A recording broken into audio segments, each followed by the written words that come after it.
yes or no. The Senator's clever enough to delve down if he needs more information. Thank you, Senator. Is he? So in working with on these projects, the NTC consults with states and territories? We're required to consult under the NTC You are Act. required to consult, great. And you also consult with the relevant federal department? Oh, we certainly do, yes. So the NT website states that transport technology has been undertaken in conjunction with government, industry, community. Yes, that's correct. Well, get Accurate. back at the end of this because So in that sense, trimming. the NTC has had a collaborative and strategic leadership role in this space.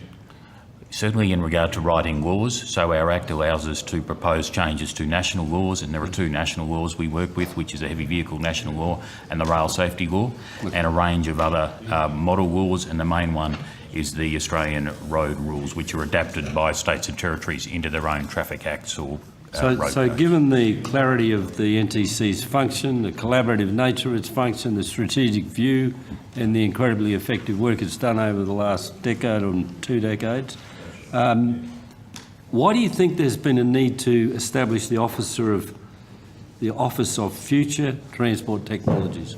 I think they're certainly very complementary roles. Our role is very clear.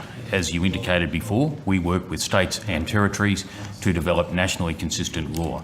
And to get national reform, certainly in the land transport space, it means having nationally consistent laws at a state and territory level. The Commonwealth doesn't have that role. The Commonwealth, and I understand one of the key roles of the Office of Future Technologies, will be in things like cyber security. It will be in dealing with other Commonwealth agencies such as I'm not sure what it's called now, but the Spectrum Management Authority, given spectrum is obviously going to be important in connected and automated vehicles. Well, if I go back to 2003 and 2004, the CEO in those days, Stuart, his second name escapes me, used to describe his role dealing with the states and territories like putting cats in a bag. Are you saying that there is something fundamentally different now? No. What has come along that's different from your collaborative strategic work that you need an Office of Future Transport Technologies? I think it's a different and complementary role, and I might pass to Senator. We're going to get to Mr. Kennedy. Sure. I know he's also Director of the National Transport Commission, but yeah. What is fundamentally different here from your role and this Office of Future Transport Technologies role? As I said, Senator, our key role is to propose changes to laws, and those laws are adopted by state and territory governments. The Commonwealth doesn't have that role, so we have a distinctly different role in that regard. But in terms of the detail, and I'm not evading the question of what that office does, it's probably a matter for Stephen Kennedy later on in questioning. Okay, so what do you think the need or the work of the Office of Future Transport Technologies would undertake? So certainly one of the separate role? It's what I say is complementary. So one of the key things that body does, it works certainly with international forums such as the United Nations and Working Party 29 on the harmonisation of regulation of vehicles. So that is certainly a key input into the work we're doing in relation to the regulation of automated vehicles. As a statutory authority, we don't have the standing overseas in terms of representing the Australian government's position at those forums, whereas the Commonwealth I'm just trying to get, Mr. Allen, very clearly whether there's duplication or whether there are two separate entities doing two separate pieces of work. And I think from your answer is that you're more on the line that they're complementary. I certainly believe they're complementary, okay, Senator. That's fine, because I've got 4 pages of this. Sure. So the Office of Future Transport Technologies is stated to be going to help develop an uptake autonomous vehicles technologies and associated applications? I understand that's what it's doing. Don't you yes. already do that? As I say, we do a different part of that. But again, Senator... Saying on a different part in a legislative way, is that what you're saying? So we propose laws to state and territory, the ones that states and territories administer. The Commonwealth does not have that role. So you would propose laws which would facilitate the development and uptake of autonomous or automated vehicle technologies? So one of the things we are working on is what we call an end-to-end regulatory system for automated vehicles. So that includes working for the Commonwealth at first supply, for example, and the Commonwealth manages that. And certainly there's a bill before the Senate, I think it's before the Senate, called the Road Vehicle Standards Bill. So the Commonwealth has exclusive responsibility for that domain.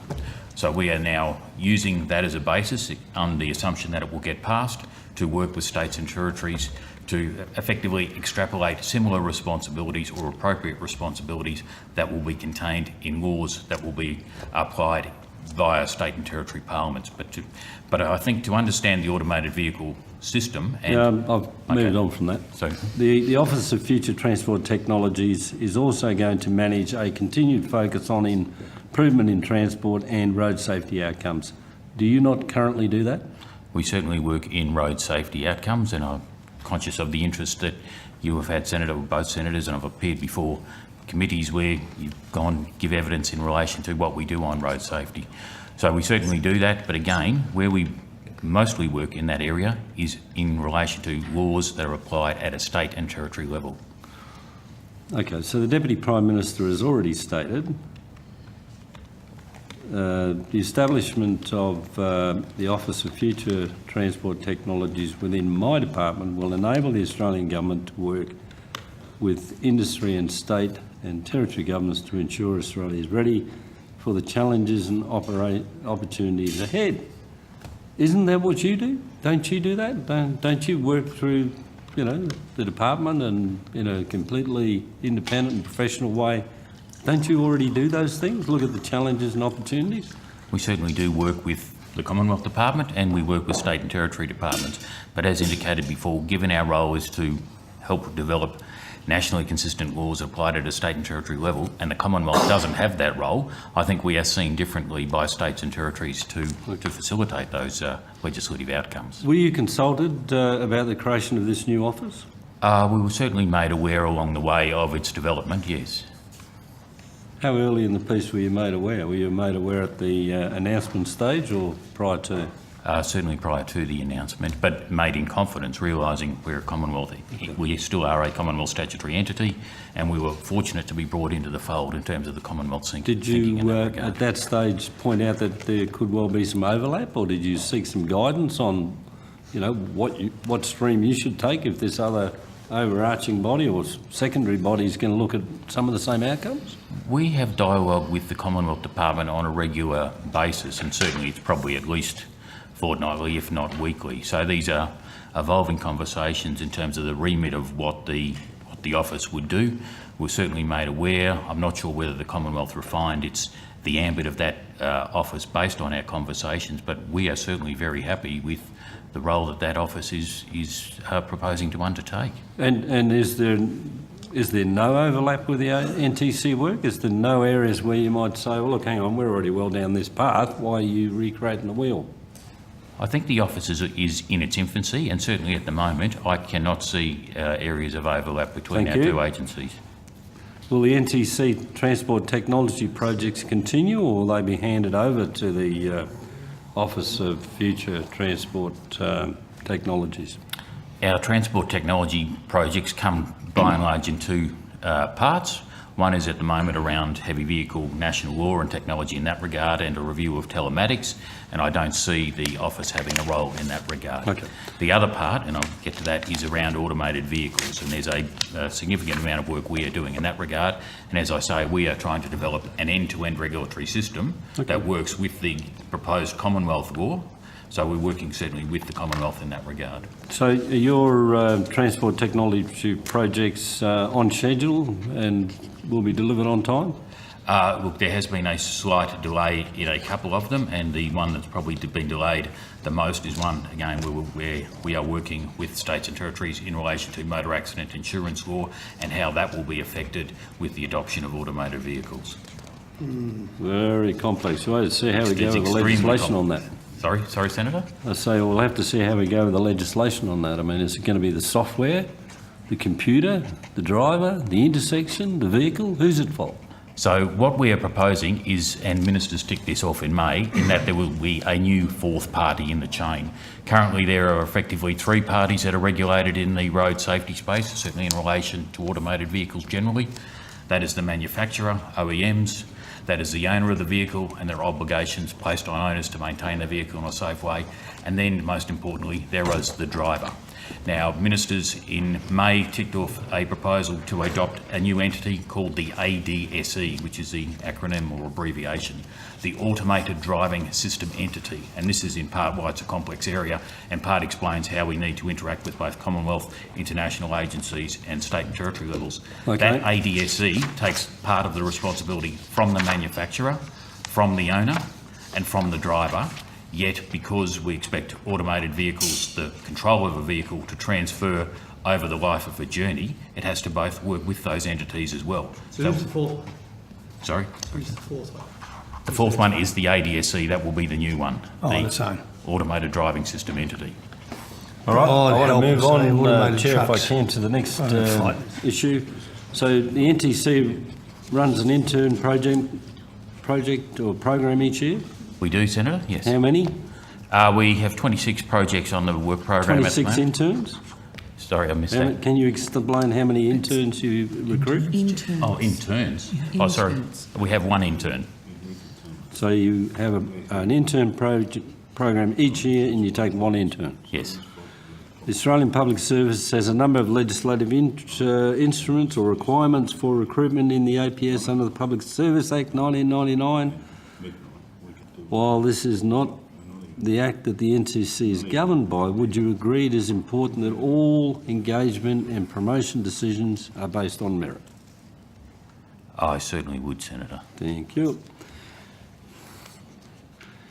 So, noting that merit is defined in the Public Service Act as having 2 key components: reasonable opportunity to apply and assessment of applicants. Would you agree that all engagement and promotion decisions must be based on merit, as discussed? Yes. Okay, there's been a lot of change at the top. And the departure of the CPO, Miss Michelle Hendy, and the 3-month extension of your own contract. Is that correct? Sorry, Michelle Hendy departed. I have a substantive position. I was appointed about 4.5 years ago. Okay. I'm the Chief Operations Officer. So how many women are in the senior leadership positions? If you define senior leadership as the executive, Yep. currently none. None. So, and that's because the CPO, Miss Michelle Hendy, left? Yes. Okay. Excluding corporate and communications, last time you were here, how many directors of teams were at the NTC?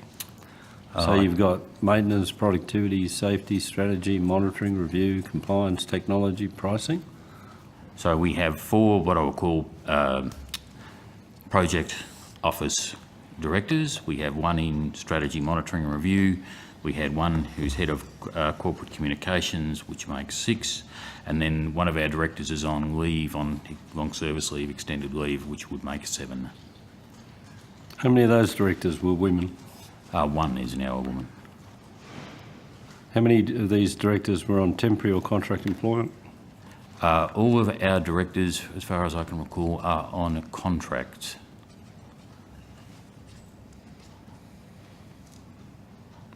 So how many of these directors were on temporary or contract employment? The answer is all of them? All of them are on contracts. None, as you indicated before, none are covered by the Public Service Act. Yeah. So there were 4 permanent positions as directors? There are 4 in the what I call the policy area, 1 in strategy, monitoring and review, 1 in head of public affairs and communications. And How many of those were women? So of this, well, there's 7 in total, and there's 1 who is a woman. So the 1 female is on a contract employment. All of the directors are on contracts.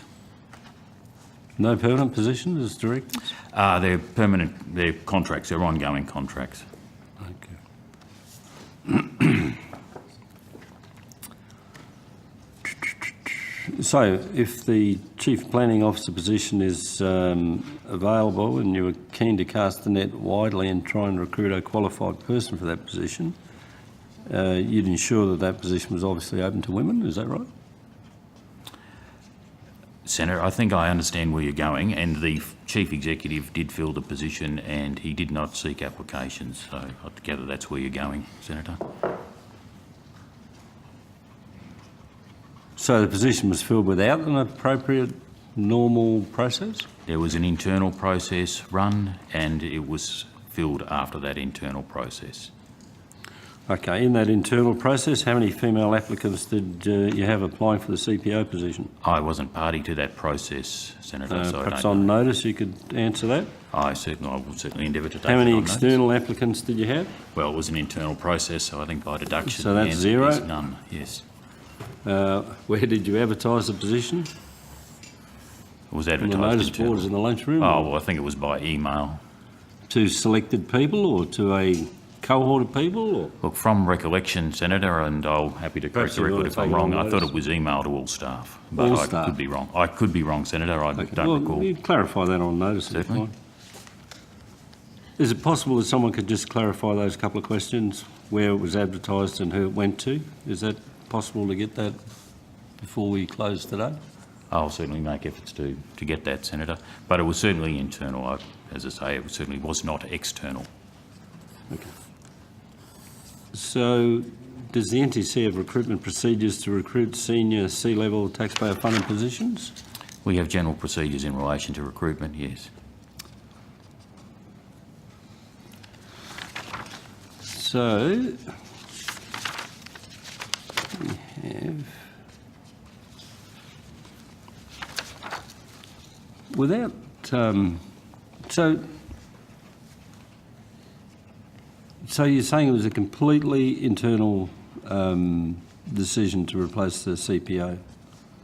Now, I presume that's quite a onerous position and respectably remunerated? Yes, it's a C-level position. And that was done without any obvious, and I mean, I don't know who's got the position, I'm just talking about process. Yes. It's quite unusual for that, or is that the normal way the NTC does its business? It's certainly not normal, Senator. Mr Kennedy, you being an NTC board director, was the board aware of it? No, I'm not aware of this one. The CPO, I thought that was a reasonably high-level executive position.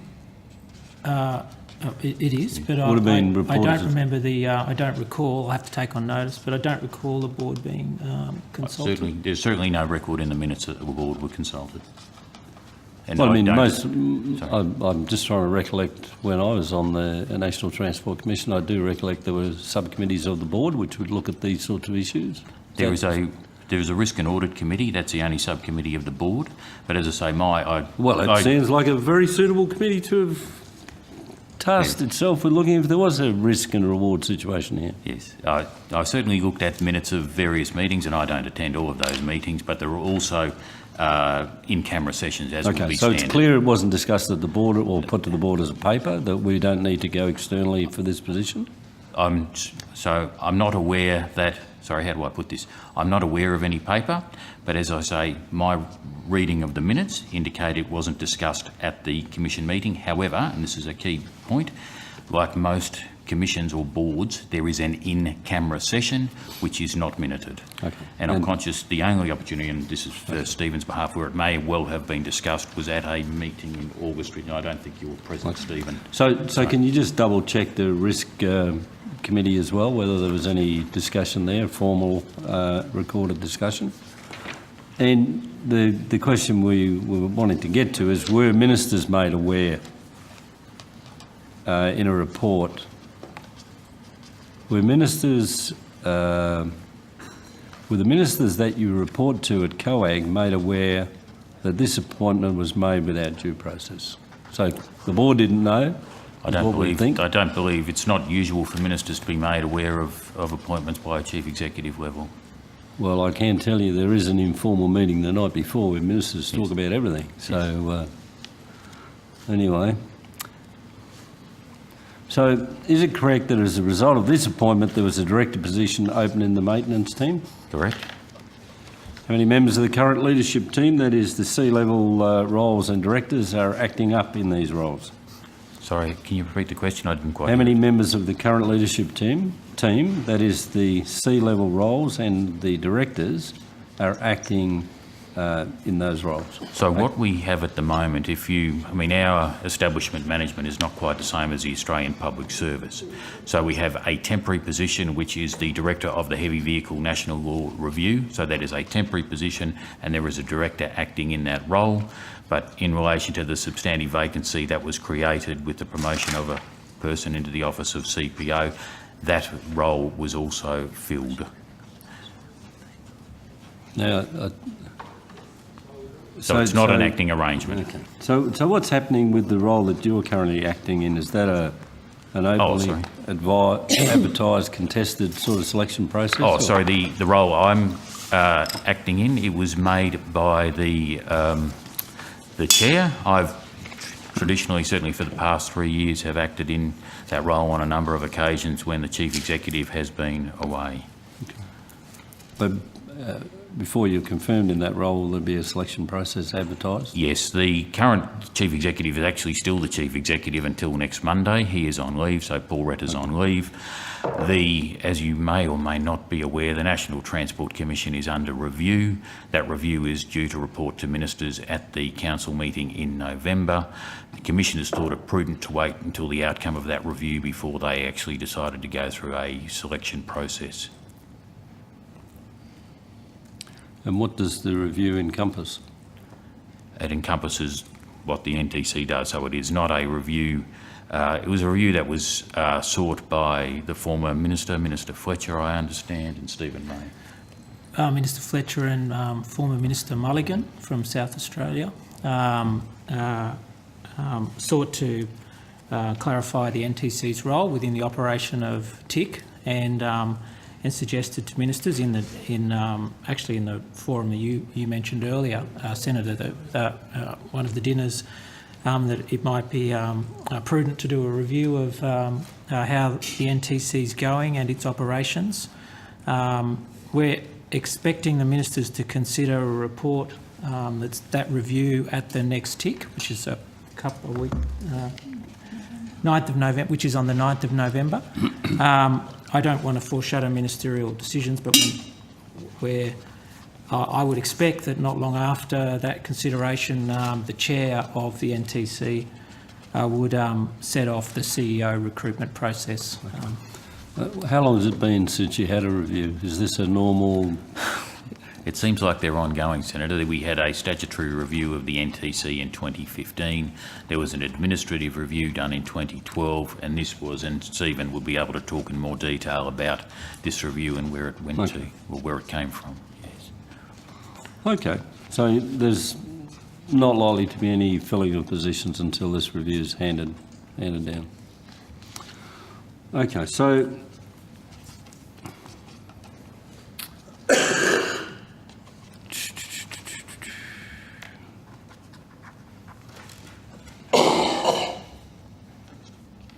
what are the recruitment procedures to recruit for director level?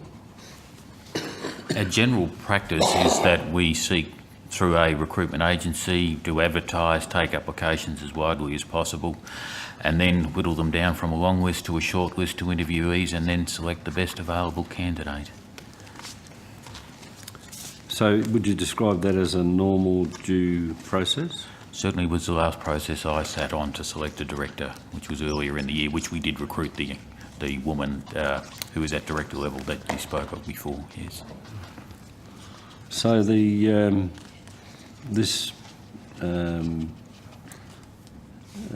well, how would you describe the filling of the CPO? Is that an aberration, or? It was very much at the. It was. How do I put it? It was a former chief or the current chief executive who made that decision. Okay. And he's also decided to retire, seek greener pastures, or? His contract expired In July, it was extended for a short period, as I say, pending trying to get some stability or continuity pending the outcome of the review. Okay. All right. I understand that a new team was created for a heavy vehicle project, and that'll likely last for a couple of years. And there may well be a new director position open. Is that correct? As I indicated before, whilst we don't have the normal APS procedures, it is a temporary position and it is a temporary role. That role is currently, as I say, on our books until the end of the financial year, and we'll certainly review it at that point in time to see whether it continues. So it hasn't been filled? There is a person who is acting in that role, given it is a temporary role. It is not a permanent appointment. So in general terms, when you do have a role, you advertise widely, you encourage the merit principle? Certainly when we have a permanent role, Senator, we advertise widely. As a general practice, as you've indicated, there have been 2 anomalies in recent times, but as a general practice, we advertise and recruit on merit. Okay. And do you have any understanding of the demographics of the applicants? Do you have trouble attracting female applicants to positions? Or? Oh, it's fair to say we're a small statutory agency that's out of the mainstream. In terms of numbers of applicants, when I was a public servant, both at the Commonwealth level and the Queensland Government level, when I was sitting on selection panels or chairing panels, we got a greater number of applicants. In terms of the split between men and women, I think given, so there probably is skewed towards men. However, you certainly look in the rest of our organisation and our demographics for the organisation are effectively half, or as near enough as practicable, to half of our staff are men and the other half obviously women. Okay. But, you know, the line that I'm seeing here is, okay, it's a temporary position, so we'll fill it internally, and then, you know, after about 6 months or perhaps a bit longer, and then the work will be underdone, then that person will be made permanent without due process. That's not going to happen, is it? As I said before, the Heavy Vehicle National Law Review role, it is a temporary position. As I say, we don't have the same practices at the APS, but it's clear that is a temporary position that only exists on our books until the end of the financial year. It may be that the role will continue, but we will review it at that point.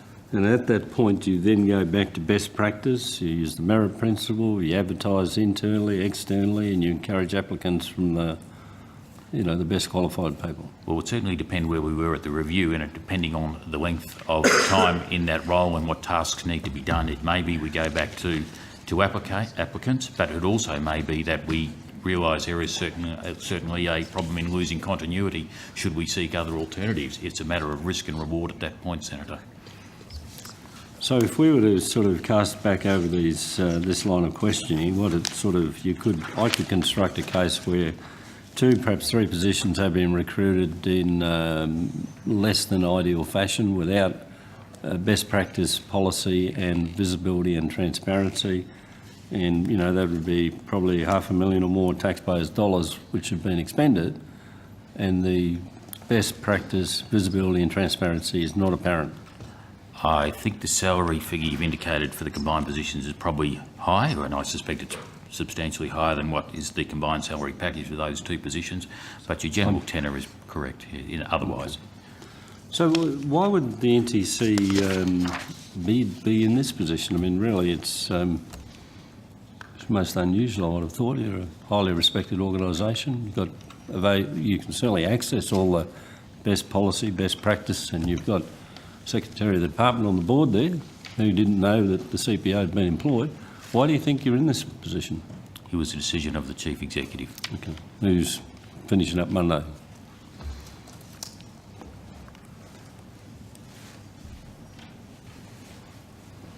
So how many staff do you actually have? 41. 41. How many are employed under the enterprise agreement? From recollection, Senator, 32. 32. How many private arrangements? How many staff have private arrangements? 14. 14 under ILAs, individual individual flexibility agreements, yes. And then, as I say, the directors and senior executive are on contracts and the chief executive on a remuneration tribunal determination. Okay. So you're a statutory agency? Correct? What do you not have to meet? What kind of requirements does the NTC not have to meet by the virtue of being a statutory? Hang on, so you are a statutory agency? So, yes. So do you have to meet all of the requirements with that classification?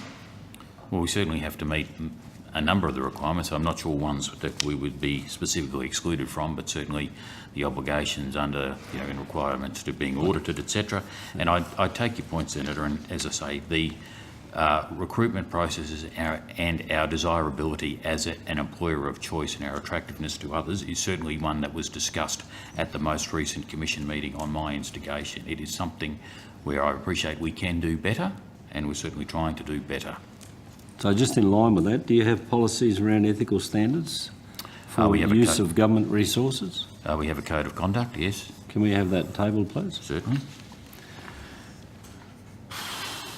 Do you have a policy that will ensure Commonwealth resources are not used for private gain, similar to what exists in the APS?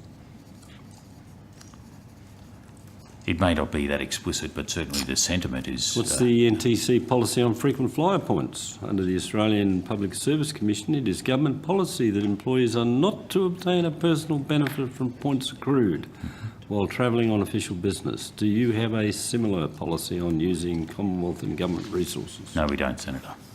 You do not. So that means if I was working at the NTC, well, actually I was a commissioner, I reckon I got points in 2002, I could use them. Oh, now that you've declared your conflict, you should be careful. I no longer have a conflict. I was discharged by Conflicts Mr. don't Anderson. go away. So is that an issue? Do people who accrue frequent flyer points not have to use them in the same way as the APS? I don't think so. I don't believe so, Senator. So you can accrue them and just do what you like with them? Okay. So would that be something that the board might look at as, given the level of scrutiny on all of our positions in this room, personal benefit application? Certainly, Senator, given your interest and the issues you're raising today are relevant and of interest to the board, I'd certainly provide a briefing to the board on the issues you've raised, including that issue. Okay. Okay, really moving along now. Can you please set out the role of the NTC in relation to the Australian road rules? The Australian road rules, we are what we'll call the custodian of the Australian road rules. We recommend changes to them routinely, certainly every 2 years, and more frequently if the need requires. How many months has the NTC been working on projects focused on autonomous or automated vehicles? We had our first mandate to work on automated vehicles in 2015. That came from, I think, the November meeting. The first project was to identify the barriers to automated vehicles. In November 2016, when we reported back on those barriers, ministers asked us to do further work, and in subsequent meetings we were given the mandate to look at developing an end-to-end regulatory system for automated vehicles. So you're probably about 36 months you've been working on automated vehicles? Potentially, something like that, Senator, yes. How many stakeholders have expressed to the NTC the importance of international consistency through submissions to projects focused on automated I can't give vehicles? you a number, but certainly what is very clear is that we should be nationally consistent, and that's the view coming through from states, territories and the industry. And if you could on notice, just if there is any record of how many people have expressed that view to you, that'd be helpful. Oh, look, Senator, our submissions to our papers, and we've had multiple papers are posted online, there are various opinions expressed through that. Certainly some people have expressed a view that we should be internationally consistent, and we haven't disavowed that view. It's important in a trading world, when we get vehicles taken from the rest of the world, we should be as far as possible internationally consistent. I don't think it's in dispute, that view. No. Can I ask a question just to clarify that interests me in this space? Absolutely. How are they going to get around those pesky kangaroos out there? Well, Eh? it's certainly one of the things I understand that manufacturers are looking at, how to deal with Australia's unique wildlife, whether it's kangaroos, wombats, cassowaries, emus. They all are different and certainly not found in other parts of the world. Now, don't make the comment lightly, because this business is transitioning to electric motor vehicles and all sorts of things, where governments have a history of incentivising the transition to certain things and disincentivising the status quo, such as, you know, in this case, manually driven diesel-powered vehicles. I mean, it impacts on our people west of the Great Divide, or east of the Great Divide, depending on what part of the country you're from. So I'd be interested, you know, how that's all taken into account as you look at this. But sorry, Senator, I didn't... So one of the things, if I could just take that question, we recently consulted on a safety assurance system for automated vehicles in Australia. One of the conditions we put in as one of their safety criteria is, and I can't remember the exact terms, but its ability to apply to Australia's unique environment. And that's just not our wildlife, but it's also our slightly different traffic signs in certain regards. So it's both the natural and built specific design in Australia, or application in Australia. Thank you for that. Now, it's slightly, how many meetings of the United Nations Economic Commission for Europe Working Party, one, discussing automated vehicles, has the NTC attended? We were fortunate that in the meeting that occurred in September, we were invited to send a representative, and we sent a representative to that meeting. So that's one meeting? One meeting as a participant in the meeting, yes. Okay. How many meetings of the United Nations Economic Commission for Europe Working Party 1 discussing automated vehicles has the Department Infrastructure and Regional Development attended and fed back to the NTC? Senator Gallagher, Pip Spence, Deputy Secretary. I'd have to take on notice the actual number of meetings, but I do know we have strong arrangements in place to ensure that we work closely with the NTC when we are the representative at those meetings. So we've attended more than one, is that? That's my understanding, Senator, but I just have to take it on notice or try and get back to you before the end of today's session about the actual number. So how many of the NTC attended, how many has the department attended, and how many meetings have there been? Well, I think given it goes back to the Geneva Convention in, 1968, I suspect if you count back, and they meet 4 times a year, many. So if we were to go back, since you've had carriage, which you said was 2015? Yes. So if we could look from 2015, yes, what we've done. How many representatives from the NTC attended the 2017 ITS World Congress in Montreal? 2. Does the NTC, with or without the department, meet formally or informally with delegations from other countries, or meet formally or informally with delegations from other countries at that 2017 ITS Congress? We meet with delegations at those conferences, yes. Did you meet formally or informally with other delegations? Or? Yes. Do you know how many? I don't, but I can certainly go back through the reports and try and give you a number. So presumably the 2 representatives would have tabled a report which... They'd both produce reports from recollection, Senator, yes. Perhaps we can have a look. Did you meet formally or informally with the delegation from the United Kingdom or representatives of the United Kingdom at the 2017? Look, I'm not aware that's one of... That one was for the department. Oh.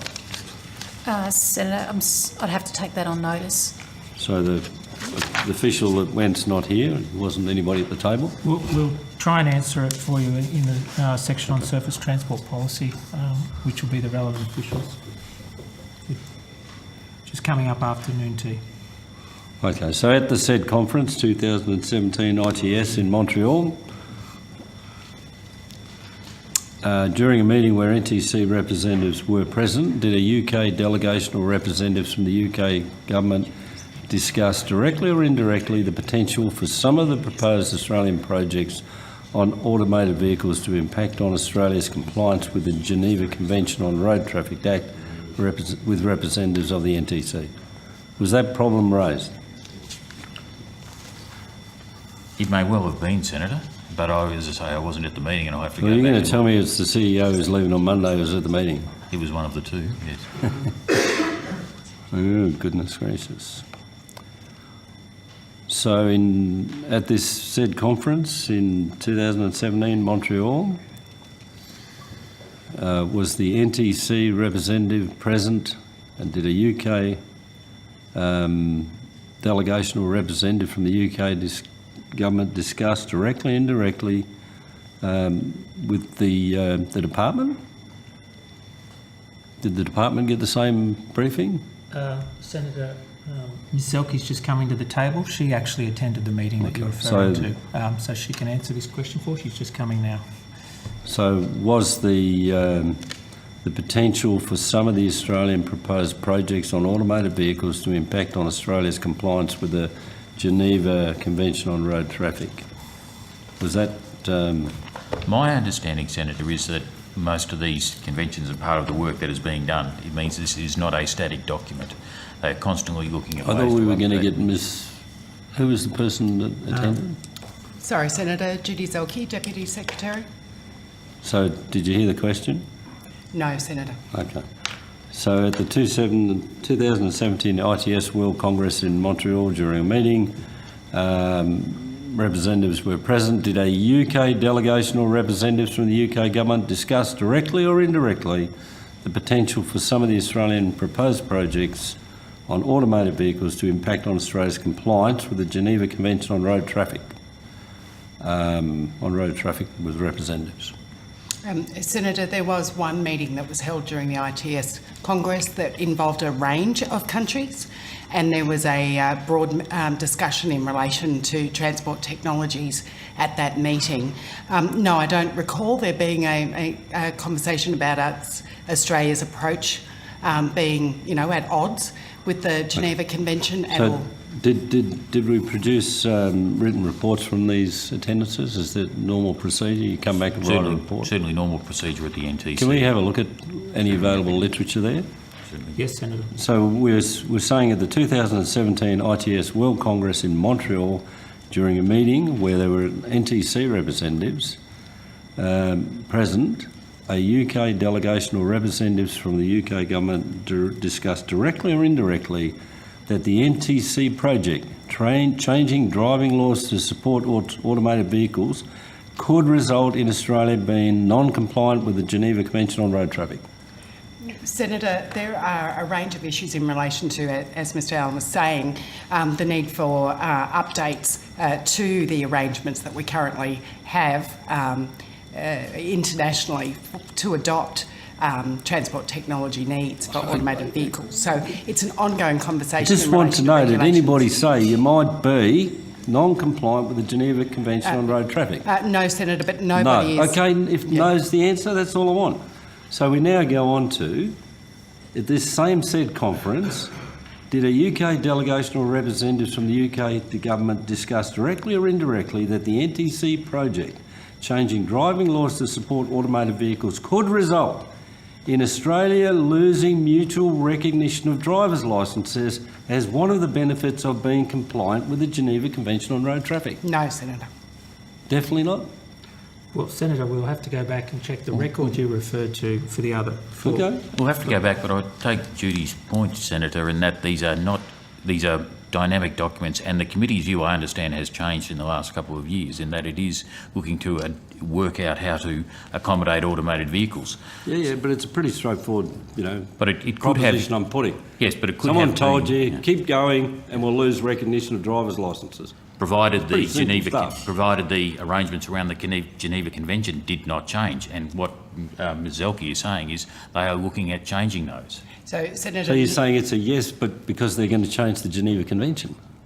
No, they're changing the arrangements that are established under the EC, Senator, which is the international arrangement that we use for the setting So of you're standards. saying that are we going to be compliant or not? That's all I'm trying to get at. Senator, no country is compliant at the moment because the regulations at the moment don't actually provide for automated vehicles.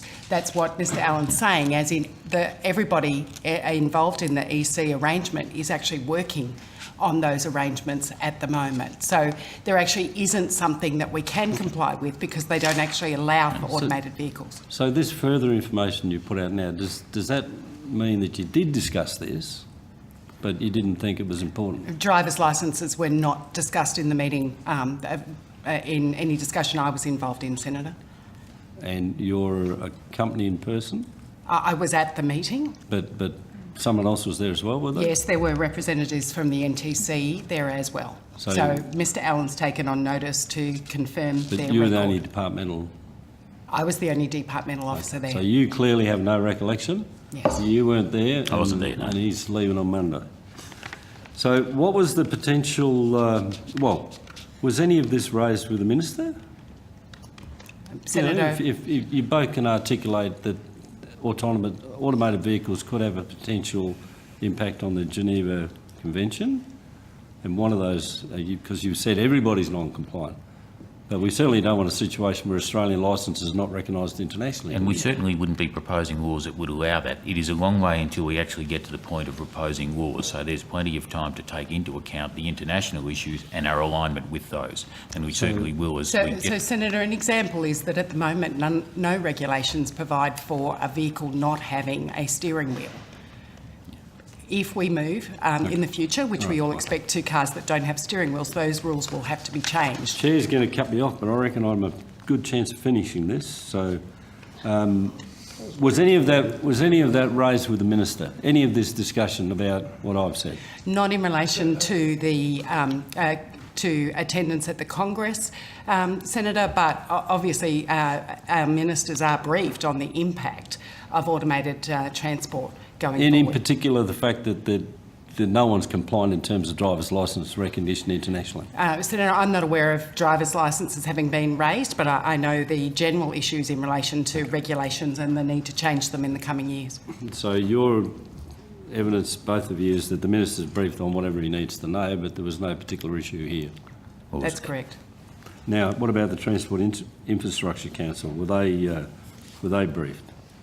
We About any certainly... potential non-compliance with the Geneva Road Convention for Road Traffic raised in relation to the proposed NTC projects on automated vehicles? As indicated, we need to get ministerial support on the laws we propose, and if we put laws before them that would have made us operate contrary to those agreements, we would advise them, but we are not at that point yet, Senator. Okay. Mr Kennedy, anybody in the department been briefed or have these issues, potential problems raised? I'm not aware of it, Senator, but I will take it on notice to check across the department. The National Transport Commission made 8 recommended actions in the policy paper Regulatory Reforms for Automated Vehicles on November of 2016. Recommendation 7 was set to be completed early 17-18. Has that now been completed? Could you please just remind me what recommendation 7 is? I don't have that paper in front of me, Senator. Well, I don't have it either, so why would I... Yeah, mate, ring a junior clerk. Okay, so I've sat through here for years and years of government bullshit from you lot, reading proofs, and then you'll get smart asked about one question. I tell you, don't start this crap, I'm not in the mood for it. Sturlo, there was no intent to be malicious there. Go on, Senator, you've got the I'll call. put it clearly on the record. I have no idea what recommendation 7 is. I would expect the CEO of the NTC to know what recommendation 7 is. And I have no idea what recommendation 8 is, and that's the next question. But they're valid questions. You're here to give answers. I'm here to ask questions. So, regulatory reforms for automated road vehicles, November 2016. Recommendation 7 was set to be completed early 17-18. Yep. Has it been completed? As I say, I would need... You're the same as me. You've no idea. No, I was Is that thinking your answer? if you could remind me what the recommendation was, Senator, I'm happy to do it. But you're talking about a financial year, not the one past, but the one before that.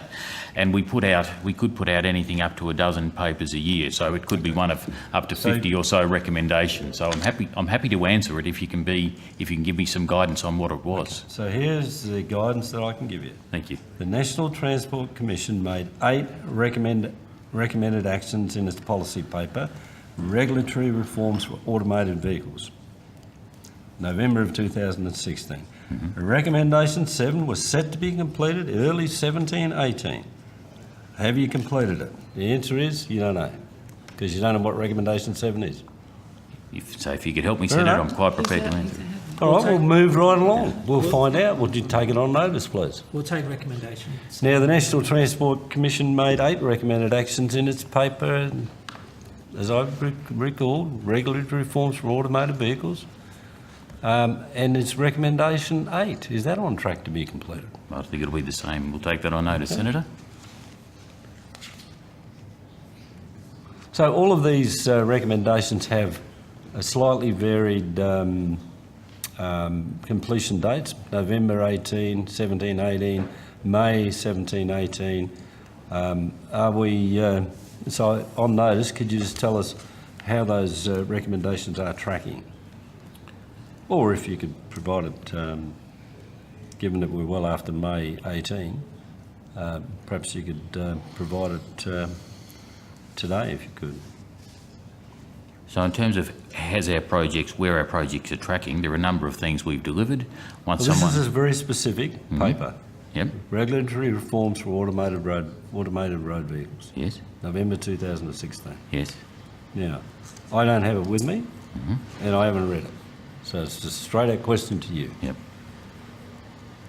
As I say, without the recommendations in detail, I can't give you an answer, but I'm happy to take it on notice. There's no policy person in the room that knows anything about that paper? You've only got 41 staff, you've only got 14 executives. I'm sure someone would recollect what that paper was about. Oh, as I say, Senator, we probably put out a dozen papers a year, and I don't have it in front of me. And it was happy You to have take no it. staff here. You're the only one here. I'm the only one here. Okay, Yes, fair Senator. enough. Is it possible to get a breakdown of the executive coaching and training costs for the senior leadership team for the financial years 16, 17 and 17, 18? I don't have that with me, but I'm happy to take that on notice, Senator. Well, Who's responsible for that? Well, Who would normally collate that cost? well, certainly our budget, our finance person, as I say, as a small agency, we have 2 people looking after finance. We have a fairly good learning and development scheme for staff at all levels, Senator. Is that it? I haven't know.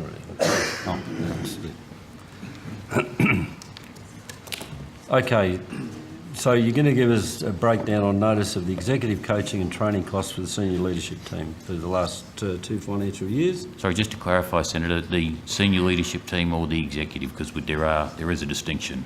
One's a subset of the other. Well, we'll have the senior leadership team and the executive. How's that? Sure. Now, could you please advise me what travel the outgoing CEO attended, in the last... did he attend the ITS conference or World Congress in Copenhagen? Yes, he did. When was that?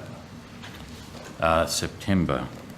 September this year? September this year, yes. And he's no longer with us Monday? He is still employed at the organisation, yes. Now, I understand he did meet... Can I ask you, when was the potential that he was no longer going to be with the organisation? No, his contract was extended in March, I think your evidence was. July. So he was on an extension in July. I appreciate that, but at what point did it become known that he wasn't staying? It was a temporary extension to get us past the review period, so it would have been sometime in July. In July, Early July, we I knew that suspect. he'd be leaving next week. I understand so, Senator. And in the meantime, what do? He done a lap of honour. We done, what, frequent flyer points to where? How many international trips would this individual have taken between July and his departure on Monday? Just the one, Senator. To where? The Copenhagen. ITS World Congress in Copenhagen. And what's that? 1 day, 2 day, 3 day? You bear with me, Senator, I'll be able to answer that for And you. if there's any costs associated with it, could you show it to us? Well, look, I think, thank you, Chair, for that support. What the question that we have is, if someone want to have a go at this, wouldn't it have been a better use of taxpayers' money to send someone who's going to be here after next week? I can answer that. Does someone take ownership? Who would, Well, who does that I question agree we go need to? to delve to this. So who made the decision? Is it a board decision or is it done by the CEO himself? The Chief Executive's international travel, as far as I understand, is approved by the Chair. Yeah. So at what cost would we go to Copenhagen and back? I the imagine cost- we're travelling economy, are we? So the cost I have now, as I say, the Chief Executive's position is is remunerated according to a determination, and that sets the travel arrangements. There's a schedule within that. But what I have at the moment in terms of the airfare that is being processed, $5,991. So we don't have the processing for the accommodation and incidentals yet. So let me, I'm sorry to take your time, Senator, no, but this stuff sticks right up my nose. What could be on their mind to send someone to a conference to gather information to be put to use within the organisation when they're within weeks of leaving? I mean, I'm not seeking your opinion, Mr. Allen. We need to coach the question differently. Who made the decision? Well, he's already answered that. Sorry, I was talking to Senator Williams. I'm afraid I can't coach the question differently, and I'm not going to seek your opinion. Sorry, Senator. So perhaps on notice, can we put that to the National Transport Commission? Would it not have been better use of taxpayer funding to have someone attend who is still going to work to the NTC in this space? And if the person who approves it is the chair of the NTC, I think it's a reasonable question for them to answer. Now, how long was the whole trip? I understand that there was a conference component of it. There was a conference component of it, yes, certainly. Did the CEO add some annual leave to the conference? He did, Senator. I understand he paid half of the airfares, so we've bumped up the... So was he accompanied by anyone? I'm not aware, Senator. He may well have been. I don't know, but he may well have been. Certainly no one from the NTC. So do we know how long he extended the trip by? From recollection, it was around about a week, Senator. Only a week. I understand that, but I know he... But there was some component of annual leave. That's correct, Can we Senator. take that on notice, please? The number of days of annual leave. How long the trip was for, what the arrangements were about airfares, What the costs were, Sure. the costs in relation to accommodation, toothpaste, phone calls, the whole gambit. Now, Mr. Retta was asked at Senate estimates in May 2018 for the destinations he travelled to and for those he travelled to with Commission Chair David Anderson. Mr. Retta took this on notice and provided the following answer. Domestic travel destinations, Canberra, Sydney, Perth, Brisbane, Adelaide, Hobart, Darwin, but excluded Hamilton Island. Is there a reason why this answer was excluded? Because we know from the program for the 2017 Nat Road Conference in Hamilton Island, David Anns, NTC Chairman and Commissioner, speaking at 9:10 on the first day, and then Mr. Paul Retta, NTC CEO, speaking less than an hour later at 9:50. So it would seem this is another trip they took together, but it wasn't on the list of destinations supplied to this committee. I don't have an answer for This you, is Senator. really good training for you if you get this job, I've got to tell you. Thank you. It'll save on our learning and development budget. Thanks. Stay at home. Can you take that on notice that Certainly. we were asked for destinations? Certainly.